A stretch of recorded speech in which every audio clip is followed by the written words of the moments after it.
É com imensa satisfação, com muita alegria, que a gente vai dar início à conferência de encerramento do 5º Seminário Vicente, do programa de pós-graduação aqui da URGS. O tema dessa conferência de encerramento é Desigualdades e Transformações do Brasil Contemporâneo, e a palestrante é a professora Marta Rett, que é da USP. Ela é professora titular do Departamento de Ciência Política da USP. Ela é diretora do Centro de Estudos da Metrópole e editora da Brazilian Political Science Review.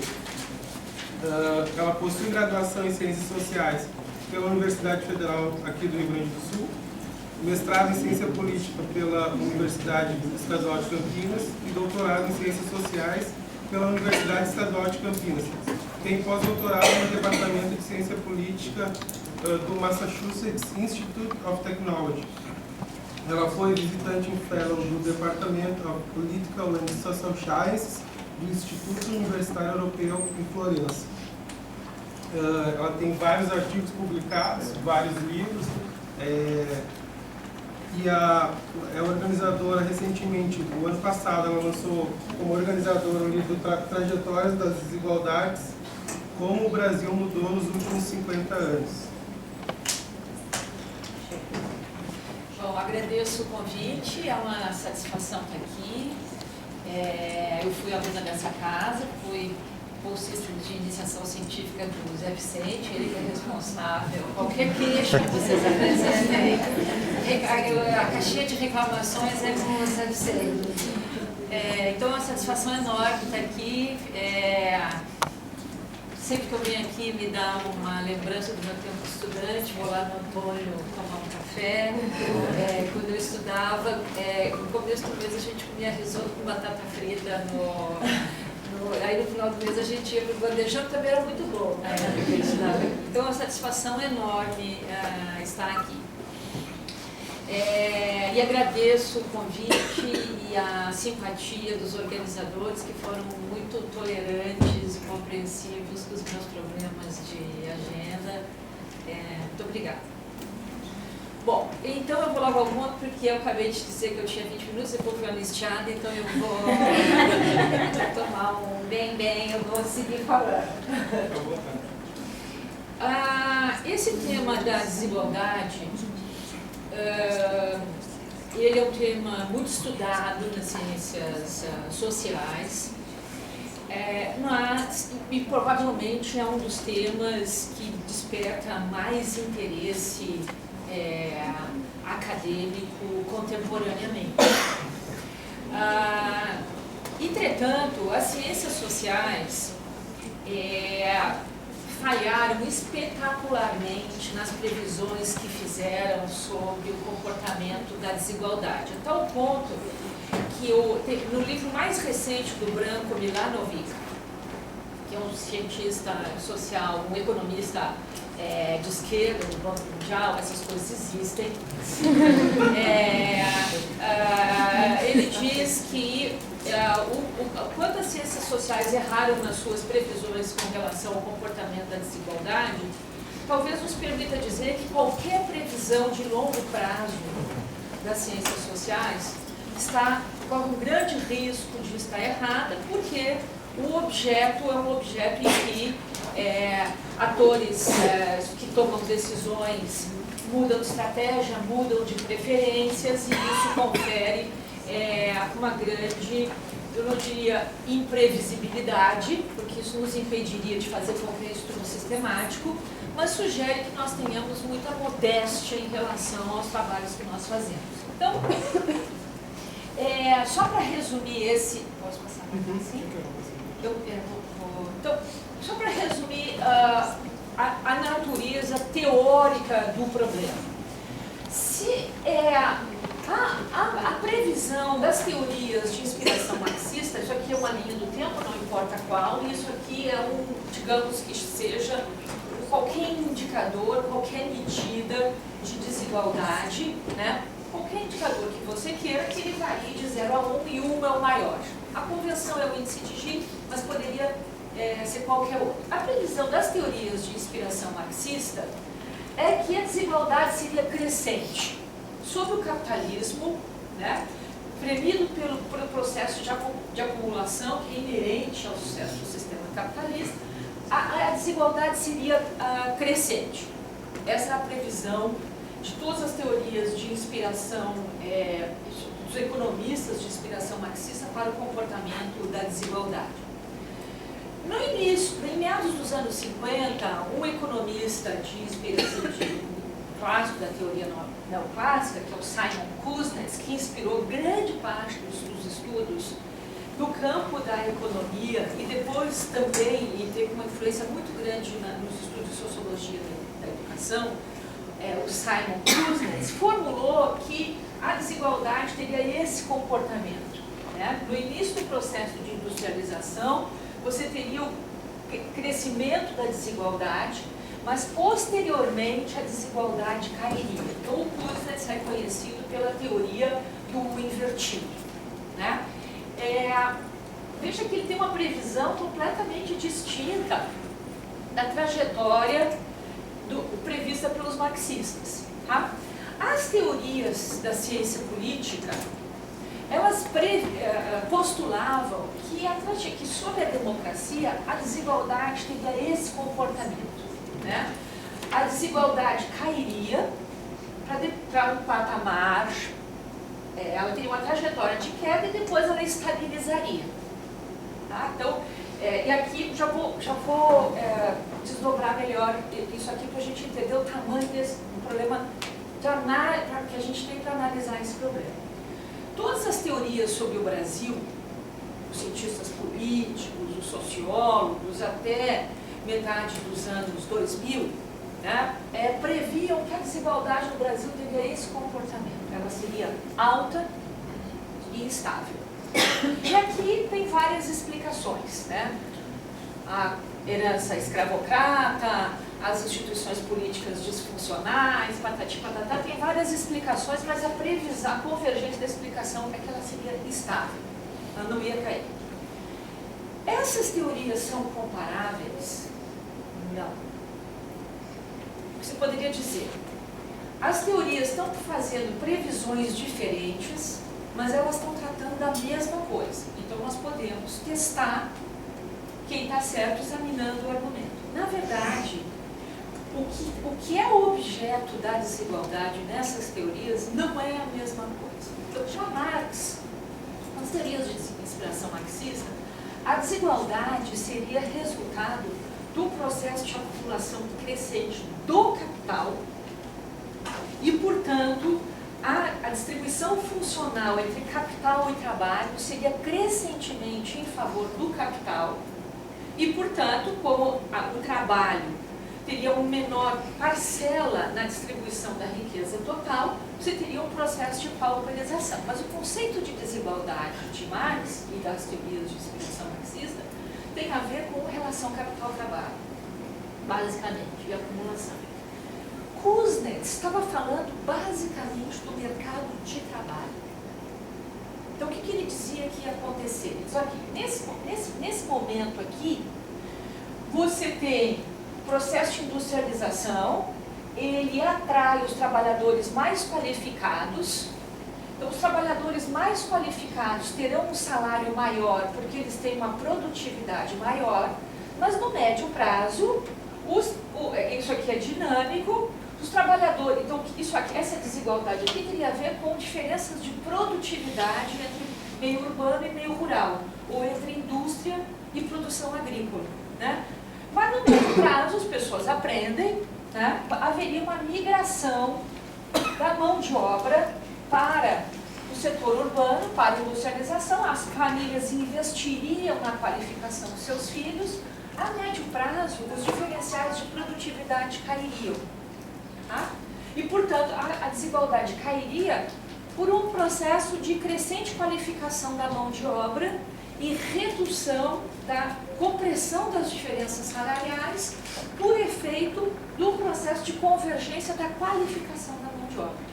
Veja que para o Kuznets, o que é desigualdade, o que é objeto da desigualdade, não tem nada a ver com as teorias marxistas. Tá? O que diziam as teorias da democracia? Aqui tem basicamente dois argumentos. Um argumento é que é o argumento que vem da teoria do Anthony Downs e que depois é formulada por um texto tremendamente influente, publicado em 81, do Meltzer e Richards. O argumento básico é o seguinte: com a democracia, o que acontece com a democracia? O sufrágio universal vai... o que é o processo de universalização do sufrágio? Ele é basicamente um processo de incorporação dos mais pobres. Tá? Porque você tem primeiro sistemas elitistas de participação política e o sufrágio é um processo de incorporação dos mais pobres. Os mais pobres sabem racionalmente que, mesmo que eles sejam baixamente informados, eles sabem que se eles votarem por gasto público, eles não serão taxados. Então, eles vão votar por expansão do gasto. Para sobreviver politicamente, os partidos vão convergir para esse eleitor e o resultado é que você vai ter cada vez mais taxação para pagar o gasto e cada vez mais gasto social. Então, eles vão dizer, isso aqui vai cair a desigualdade porque o gasto social vai aumentar. Tá? Mas isso aqui é só renda. Tem outras teorias que vão dizer, se você tiver partidos de esquerda forte, e isso é uma possibilidade com a democracia, eles vão votar por serviços e a desigualdade também vai cair. Tá? As teorias sobre o Brasil dizem assim, isso aqui nunca vai acontecer no Brasil. Tá? Muito bem. O que acontece? Qual é o problema que o Piketty trouxe? O livro do Piketty trouxe para os estudos sobre desigualdade. O primeiro argumento do Piketty é o seguinte: tudo que se disse aqui, sobre o que se disse aqui, você pode voltar anterior. Tem um texto que o Piketty e o Saez publicaram na revista Science. Mais um para trás, Ele tem uma seção de um artigo do Piketty na Science, com o Saez, e o título da seção é Nem Marx, nem Kuznets. E eles já saem detonando, assim, tudo que eles disseram é em bases extremamente especulativas. Eles não tinham dados para dizer o que estavam dizendo.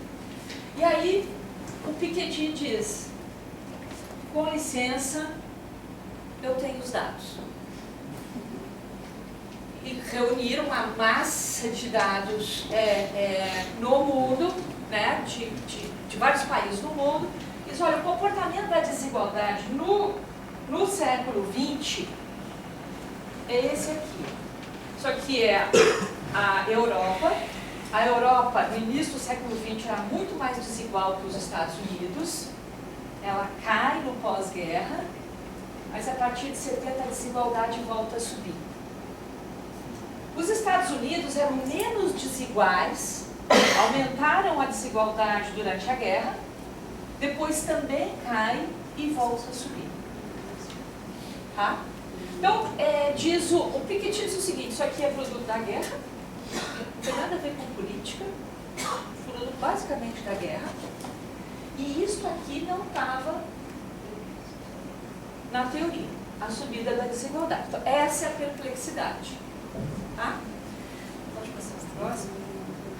No estudo que nós fizemos sobre o Brasil, que vocês lembram, o Brasil lá ia permanecer estável e alta. Tá?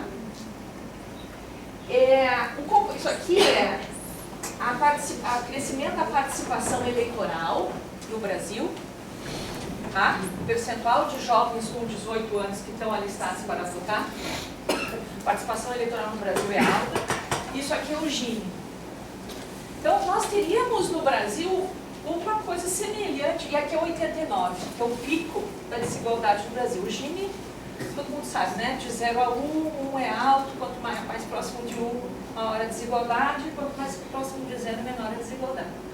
A desigualdade começou a cair no Brasil, 89 é o pico, e ela começa a cair. Tá?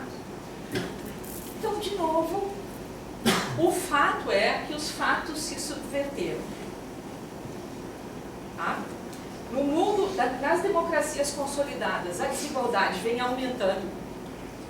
E no Brasil, a desigualdade, até a gente tem dado até 2012, 2014, 2013 ela estabilizou. Tá? E ela vem caindo, contrariamente a todas as previsões. Então, essa é a perplexidade que as ciências sociais vêm vivendo hoje. Né? Não é só a ciência social brasileira, mas é a ciência social no mundo. O que explica queda, o que explica a trajetória da desigualdade? Tá? Então, porque aqui tem uma questão adicional que é, a gente pode ter um comportamento previsto pelo Kuznets, mas o mecanismo que explica isso não é o mecanismo que o Kuznets previu. Tá? E de fato não é. É isso que nós vimos no nosso livro. Então, antes de apresentar os dados do livro, então, primeira questão é que, primeiro argumento que eu queria, antes de passar para o seguinte, primeiro ponto, as ciências sociais no mundo está vivendo hoje uma perplexidade, que é todas as teorias falharam, e quando as teorias falham, são as teorias que estão erradas, os fatos nunca estão errados. Tá? Primeiro ponto para quem está na pós-graduação, os fatos nunca estão errados. Então, as teorias que têm que ser adaptadas aos fatos. Tá? Segundo ponto, quando o termo desigualdade, esse é um outro problema da nossa disciplina, o mesmo termo pode estar associado, e está, como eu acabei de demonstrar, a fenômenos muito diferentes. Então, a primeira coisa que você tem que fazer é dizer o que quando você está tratando de desigualdade, você está tratando de desigualdade do quê? Desigualdade entre capital e trabalho, desigualdade de renda, desigualdade entre homens e mulheres, desigualdade de acesso a serviços. Todas essas dimensões, elas podem ter comportamentos muito independentes. Então, o Marcelo Medeiros, que está aplicando a metodologia do Piketty para estudar o Brasil, já vou entrar então nesse ponto, ele concluiu que a desigualdade no Brasil é estável e é irrefutável o argumento dele. Por quê? Vamos voltar nesse argumento do Piketty. O que o Piketty entende por desigualdade é a apropriação dos 10% mais ricos do total da riqueza. O que esse gráfico aqui está tratando é da renda de todo mundo. Isso é um problema metodológico. Tá? No Brasil, por exemplo, que a renda é muito concentrada, só 19% das pessoas de mais de 18 anos declaram a renda. Os outros não declaram, não é por causa de evasão fiscal, de fraude, é porque eles não são obrigados. A renda é tão baixa que eles estão fora do visto. Então, se você quiser estudar os mais pobres, você vai estudar o quê? Você tem que estudar os dados de censo, de PNAD e tal, que é isso que nós estamos estudando. Os dados de PNAD não pegam os mais ricos. Tá? Porque cada programa da amostra. Tá? Se você estuda uma amostra, a probabilidade de você achar um rico e entrevistar e ele ser sincero e dizer qual é a renda dele, então tem uma evasão enorme lá na ponta. Tá? Isso não é no Brasil, é no mundo todo. Tá? Mas agora o terceiro ponto. Quando você está tratando do problema da desigualdade, sempre tem um debate fantástico entre os econometristas com base no seguinte argumento: nenhuma medida de desigualdade é neutra. Ela supõe uma preferência normativa sobre o que é uma sociedade justa. Quando você escolhe estudar a renda, que é o caso que está sendo observado aqui, você está dizendo que a renda é a dimensão relevante para estudar o problema da desigualdade. Tá? O Amartya Sen, que, a meu juízo, é um dos gênios vivos nesse problema, criticando esse debate sobre a renda, ele tem, ele tem 2 livros sobre isso. Um é o Desenvolvimento como Liberdade, mas tem um outro que é o Social Inequality, uma coisa assim, e quer dizer assim, a renda está longe de ser a única dimensão relevante para você estudar a desigualdade. Porque vou dar um exemplo dramático, tá? Para quem gosta do Bolsa Família. Eu não gosto, mas tem gente que gosta. Então, para quem gosta do Bolsa Família, 2 mulheres que ganham o Bolsa Família. Uma consegue gastar o dinheiro e a outra apanha do marido e que tira o dinheiro dela. Tá? O Amartya Sen chama isso de capabilities. As capacidades que os indivíduos têm para usar o dinheiro que recebem, seja por que fonte for. Então, veja, o Estado criou um programa para fornecer renda para os indivíduos, que é tremendamente controverso politicamente, mas esse programa pode ser insuficiente e ele pode ensejar novas desigualdades se não tiver uma política de segurança. Tá? Metodologicamente, o que isso quer dizer é que quando você está olhando a dimensão renda, você está supondo que os indivíduos são igualmente capazes de usar. E isso não é verdade. O problema é como é que você estuda isso. Como é que você observa isso? Né? Nesse livro do Desenvolvimento como Liberdade, né, você vê que o Amartya Sen vai ficando crescentemente desesperado porque ele não consegue dizer assim, como é que nós vamos observar empiricamente isso? Aí lá pelas tantas ele diz assim, tudo bem, vamos deixar para outras gerações resolverem esse problema, mas eu queria colocar esse problema normativo. Se você quiser concentrar no problema da desigualdade na renda, você vai ter uma questão muito limitada, tá bem? E na verdade, mas assim, uma coisa é você dizer, eu estou estudando a renda porque eu não tenho informação para estudar outra coisa, mas eu sei que eu estou perdendo uma dimensão importante. Tá? E é por isso que grande parte dos estudos são sobre a renda. Outra coisa é você dizer assim, a renda é suficiente. E o meu horizonte normativo, para mim, uma sociedade justa é uma sociedade em que os indivíduos estejam igualados do ponto de vista da renda. Tá? Muito bem. Então, o livro que nós fizemos, daqui um pouquinho vai tocar o meu gol aqui, o livro que nós fizemos e o trabalho que nós temos perseguido, ele parte de uma pressuposto normativo de que a renda não é suficiente. Tá? A renda é uma dimensão muito importante. Tá? Você fazer a lista das questões que estão além da renda, que são relevantes, é uma discussão complicadíssima. E você pode cair no risco do Amartya Sen, que é você fazer uma discussão sofisticadíssima, mas não conseguir observar o fenômeno. Então, nós fizemos uma coisa muito modesta, que é olhar os dados que a gente tem. O Brasil está muito melhor do que, inclusive, países desenvolvidos em termos de disponibilidade de dados e tal, para o bem e para o mal. Então, o livro dos 50 anos e tal está nessa trajetória. Então, primeiro ponto, a desigualdade caiu no Brasil. A desigualdade cair não quer dizer muita coisa, porque você sabe que a desigualdade está caindo, mas você não sabe quem é que está sendo beneficiado. Tá?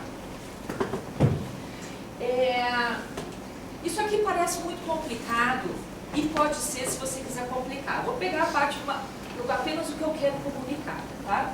O que esse trabalho tá? Isso aqui a curva de Lorenz é uma curva, o Gini, na verdade, ele expressa um número que calcula a área de desigualdade, a área entre a distribuição da desigualdade num determinado momento que você observa e a igualdade perfeita. Tá? A curva de Lorenz, ela é considerada uma medida melhor porque ela te permite dizer Isso aqui são os vintis de renda, no caso brasileiro. A população é distribuída do mais pobre para o mais rico. A gente sabe que está perdendo os muito ricos lá na frente, então todos aqueles problemas que eu falei, de achar os ricos, eles responderem e tal.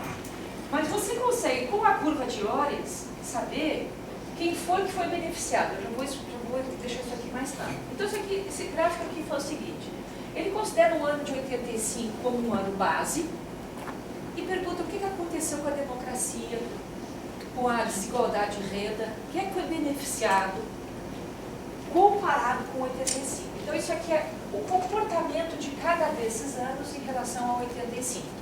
Tá? Quando a linha vai para cima, quer dizer que aumentou a desigualdade para esse segmento aqui. Quando a linha vai para baixo, isso quer dizer que reduziu a desigualdade e você pode saber em qual segmento reduziu a desigualdade. Tá? Detalhe importante, nós estamos vivendo um período recessivo. 92 e 2003 foram anos recessivos. Tá? Quem perdeu foram os de alta renda, se a gente olhar sobre a PNAD, que tem todo esse problema de subestimação. Mas o que é importante é o seguinte: isso aqui é aquela mesma curva, só que focada nos mais pobres. Tá? Então, isso aqui, esse azul aqui quer dizer o seguinte, essa linha azul. De 85 para 2014, a área de redução da desigualdade no Brasil é essa aqui, olhada só pela renda. Tá?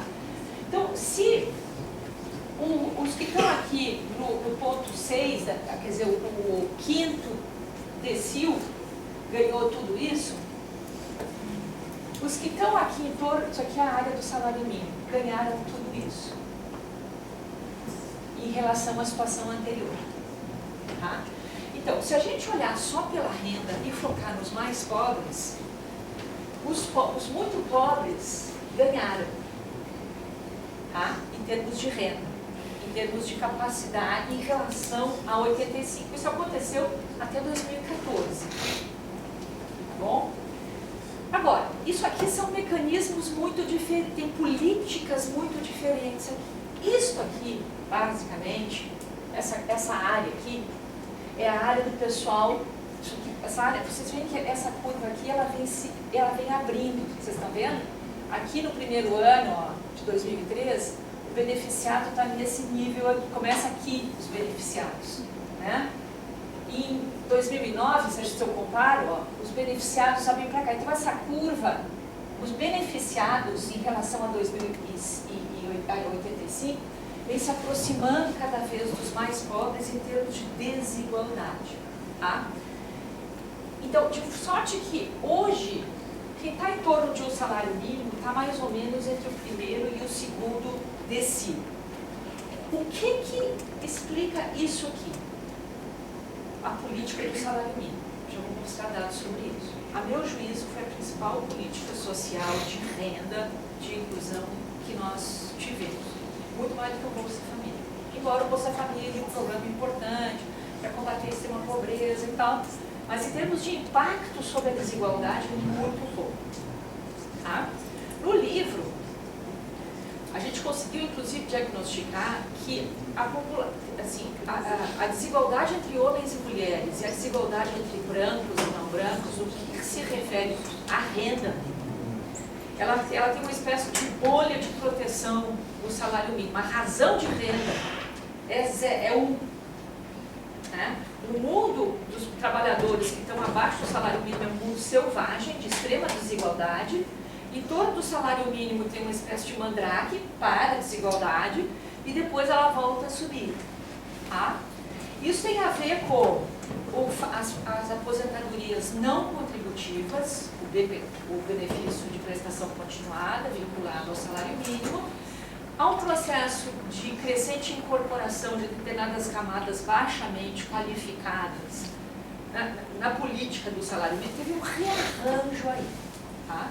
A meu juízo, só para fazer um pequeno parêntese, toda a gritaria contra o Bolsa Família é, na verdade, uma gritaria mal colocada. Ela não tem a ver com o Bolsa Família, ela tem a ver com as transformações do mercado de trabalho que que ocorreram aqui nessa faixa. Tá? Mas isso a gente pode voltar depois. Essas mudanças aqui, então isso aqui é, pessoal, aqui é a mediana da distribuição de renda. Isso aqui teve a ver com mudança no comportamento demográfico. O Brasil, a partir de 82, caiu a taxa de fertilidade das mulheres, basicamente porque as mulheres pobres passaram a adotar o comportamento reprodutivo das mulheres escolarizadas, das mulheres mais ricas. As mulheres mais ricas já tinham 2 filhos por idade fértil em 1970, e aquela nossa fertilidade, taxa de fertilidade brasileira, na verdade era o comportamento das mulheres pobres, católicas, rurais, baixamente escolarizadas, que era uma máquina de produzir mais pobres. Esta máquina parou de funcionar a partir de 82. Então está tendo uma queda da taxa de fertilidade. Isso significa que, olha como tem outro mecanismo aqui, tá? Aquela máquina das famílias pobres de colocarem a oferta abundante de gente, de trabalhadores, de jovens baixamente qualificados no mercado de trabalho, parou de funcionar. Isso começou a aparecer aqui. Mais uma vez, isso é uma transformação demográfica e estrutural, que deu uma enxugada na disponibilidade de braços baratos no mercado de trabalho. E que é o Bolsa Família que está pagando a conta. Isso também não vai mudar. Tá? Podemos voltar a isso depois, se vocês quiserem. Mas tem um outro fenômeno que explica isso aqui. Pode fazer mais uma pergunta, talvez. Que é o comportamento da escolaridade. Tá? O Brasil, historicamente, não foi apenas um país que pela demografia, tinha uma máquina de produzir jovens pobres em escala industrial. Tá? O Brasil também tem uma defasagem educacional em relação a outros países, inclusive países muito mais pobres do que o Brasil da América Latina, que é uma coisa escandalosa e muito pouco estudada. Tá? Então, para vocês terem uma ideia, em 1960, só 2% da população na idade de vocês chegava à universidade. Tá? Isso conferia um prêmio. Né? Nós saímos da universidade empregados. Na verdade, a gente já estava trabalhando escondido dos professores no final do curso, porque tinha uma escassez de mão de obra que era explicada por isso aqui. Tá? Então, olha o que acontece a partir de 90. A população que chegou à universidade multiplicou por 6 no Brasil. Isso tem efeito sobre o mercado de trabalho, que é a maior capacidade de barganha no mercado de trabalho, e isso tem efeito sobre a manifestação política também. Né? Porque uma das teorias fartamente demonstradas é que a participação política tem a ver com escolaridade, com uma série de mecanismos que...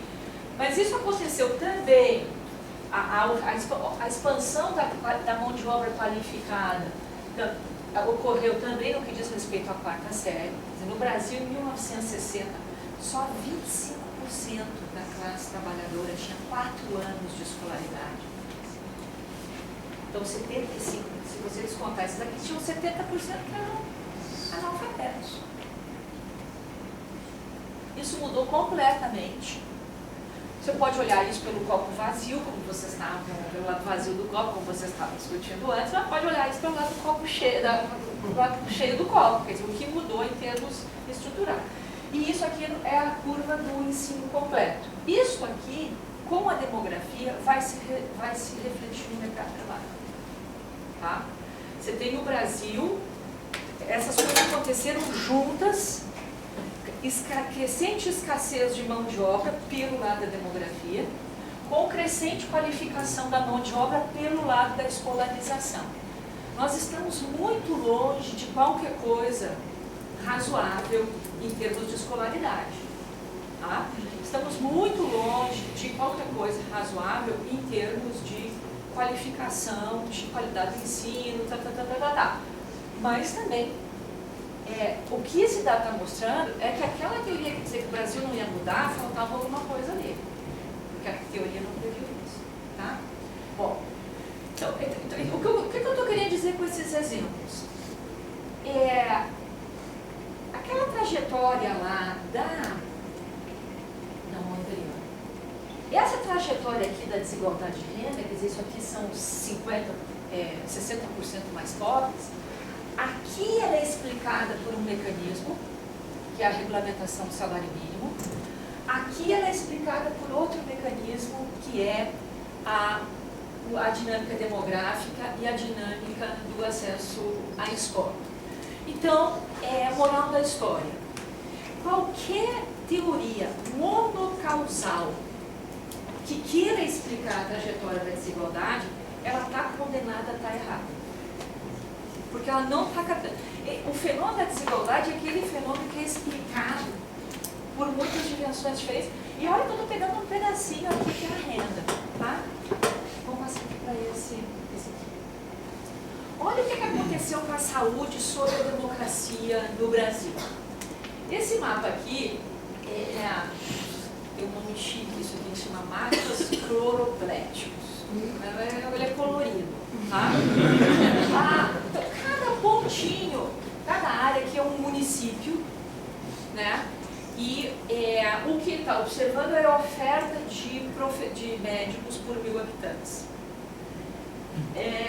E isso aqui é 1990, imediatamente a instalação do SUS. Né? Sim, detalhe. Quanto mais escura a cor, maior a intensidade do fenômeno. Tá? Então, vocês vejam que no início da série, né, tem uma grande concentração aqui nessa região, alguma coisa, sobretudo aqui na região, mas aqui não tem nada. Olha como o mapa vai mudando. Tá?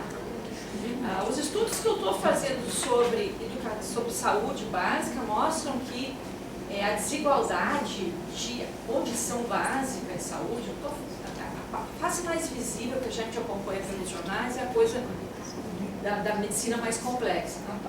E essa mesma está ameaçada no debate, né? Nessas questões, por questões de financiamento. Mas o que eu estou querendo mostrar é que alguma coisa mudou e não foi pouca coisa, né? Então, se você tiver o seguinte pressuposto normativo, olha, que é o que eu tenho, está muito inspirado pelos trabalhos do John Rawls. Uma sociedade justa é uma sociedade em que as desigualdades de renda estão reduzidas por mecanismos diferentes. Não estou falando aqui nenhum número, isso é muito difícil de estabelecer, né? E em que os indivíduos tenham acesso a bens básicos, né? Essa lista dos bens básicos, ela pode ser infinita, e nós estamos muito atrasados nisso. Mas o fato é que mudou. Tá? Tanto a saúde quanto a educação, e isso tem impacto sobre o mercado de trabalho. Então, olha a dinâmica do salário mínimo, que é o que define as aposentadorias e que é o que define também os ganhos dos trabalhadores baixamente qualificados no mercado de trabalho. Tá?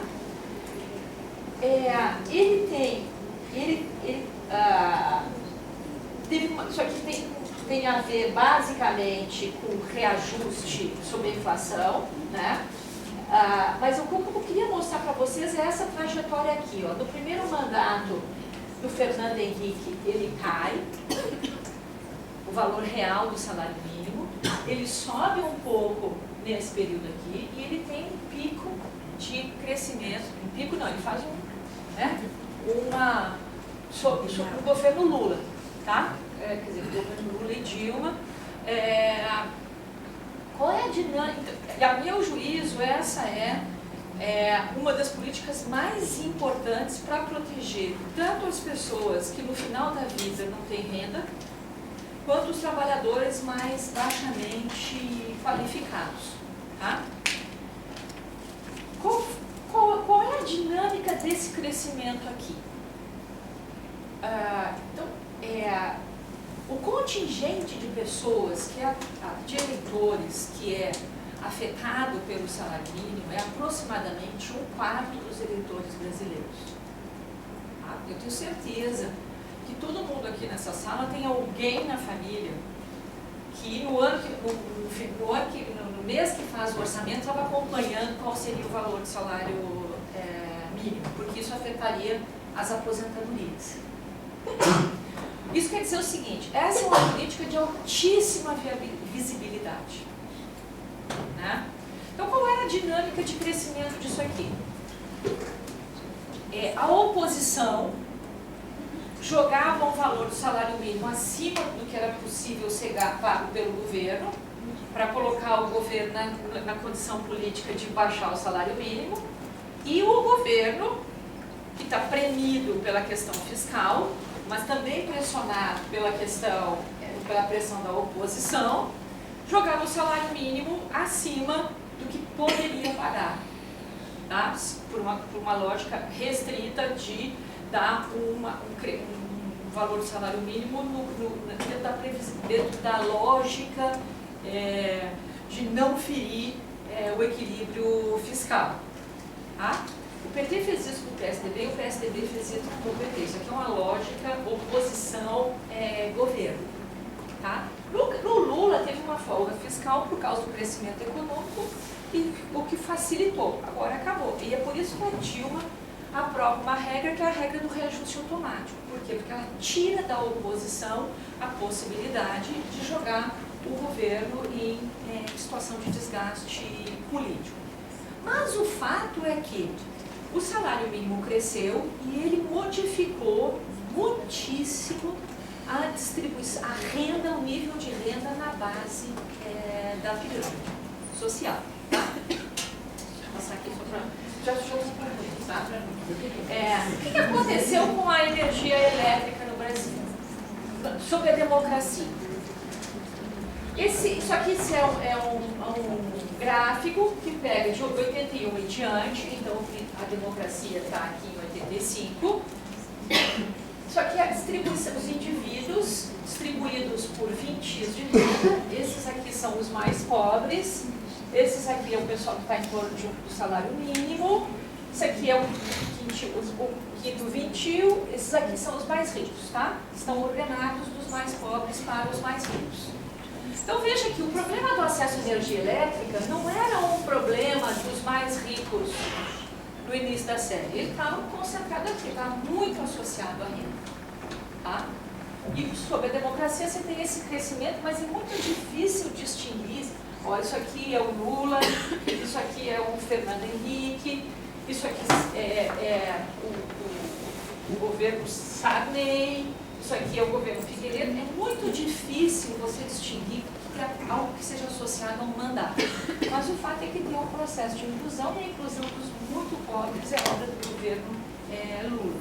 Tá? Se a gente fizer isso com o lixo, é a mesma coisa. Tá? Há uma associação entre acesso e renda, e você tem um processo progressivo de incorporação dos mais pobres. Tá?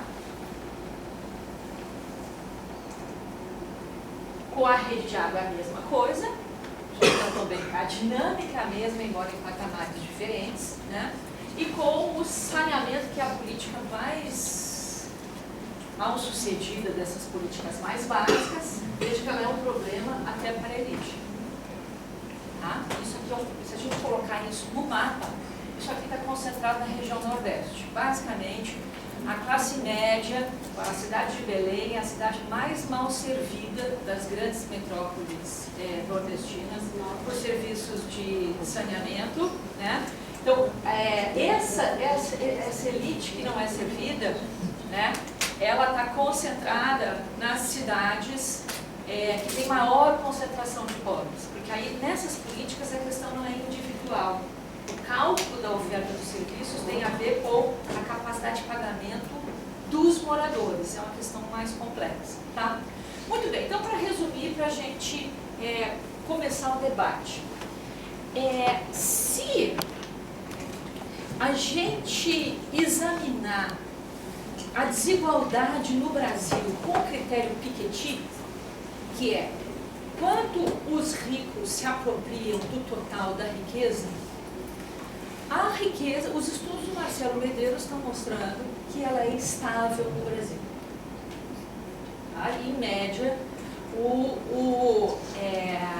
os 10% mais ricos se apropriam de cerca de 25% da riqueza, mas a renda no Brasil é tão concentrada que o piso do 10% mais ricos ganha R$6 mil por mês. O bolsista de pós-doc na FAPESP está entre os 10% mais ricos. Tá? Então tem uma grande desigualdade entre os 10% mais ricos e uma grande desigualdade entre os 1% mais ricos. Né? E ricos mesmo, ricos são 0,5%, praticamente não pagam imposto. Os trabalhos do Sérgio Gobetti estão mostrando isso, que o sistema tributário brasileiro é muito favorável. Bom, então se você quiser olhar o problema da desigualdade com esse critério, e olhar com esse critério supõe o seguinte pressuposto normativo: uma sociedade só é rica, só é justa, quando a gente desapropriar o 1% mais rico. Para mim, esse é o critério normativo. É por isso que você usa o critério do Piketty. Tá? Se você usar um outro critério, que é uma sociedade, eu tenho que olhar o total da distribuição, e para mim, a desigualdade, a queda da desigualdade está associada com aumentar o bem-estar, o nível de renda, do piso da pirâmide. Tem toda uma tradição de teorias utilitaristas que dizem, olha, esses caras teriam mais utilidade, porque eles têm mais privação. Se você considerar como critério de redução, medida de redução da desigualdade, o aumento do bem-estar ou da renda dos mais pobres, dos mais necessitados, a gente poderia dizer que a desigualdade caiu muito no Brasil. Né? Se você considerar um outro critério, que é o critério do Marshall, por exemplo, de que a renda é menos relevante, o que importa é que os indivíduos tenham bens essenciais para ter uma vida decente, independentemente da sua renda, nós temos muito chão pela frente, mas andamos muito. Tá? Então, não existe um critério incontroverso para você avaliar dois momentos no tempo de uma mesma sociedade ou avaliar duas sociedades diferentes. Você tem que fazer uma escolha por critérios. Você pode fazer isso inconscientemente ou você pode fazer isso conscientemente. Tá? Eu prefiro fazer uma abordagem o mais abrangente possível, consciente de que todas elas têm os seus pressupostos normativos e estão observando uma dimensão. A minha interpretação, tudo somado, é que é possível uma sociedade conviver com concentração de renda dos muito ricos e redução da desigualdade. A minha dúvida, e eu acho que esse é o momento que nós chegamos no Brasil, é quanto tempo isso é possível. Tá? Pode ser que no nosso caso o primeiro passo foi esse, mas o passo seguinte é você ter demandas por tributação mais pesadas que aumentem a capacidade de financiamento dessas políticas. O que eu acho que nós estamos vivendo é que a possibilidade de redistribuição pelas estratégias fáceis, né, inflação, endividamento, petróleo, sem tributação, que é politicamente muito, que é redistributivo sim, ela meio que bateu no teto. Então, nós talvez estejamos entrando na etapa em que esses jogos redistributivos se convertam em jogos de soma zero. Você tem que tirar de alguém para aumentar o bem-estar dos outros. Não sei, isso aqui é pura especulação, tem algumas coisas que eu penso sobre isso, mas assim, aí já está no plano da especulação, não tem muito dado, né? Mas, de qualquer maneira, a conjuntura que nós estamos vivendo é que a etapa digamos assim, menos conflitiva ficou para trás. Mas tem algumas coisas que também ficaram para trás, que é população baixamente escolarizada, oferta abundante de mão de obra, tolerância da população com a desigualdade, né? A situação que nós estamos vivendo hoje é uma situação distinta da situação do século XX. Na situação do século XX, quem era a favor da desigualdade tinha que se justificar moralmente. Desculpa. Quem era a favor da igualdade tinha que se justificar moralmente. Né? A situação que nós estamos vivendo hoje é a inversa. Quem é a favor da desigualdade é que tem que se justificar moralmente. Então, não sei o que será para frente. O nosso passado não foi tão ruim assim, não. Eu acho até que ele foi bem... Contraria todas as provisões, ele foi bem interessante. Eu gostei do que vi. Mas para frente a gente não sabe o que vai ser. É isso. Obrigada.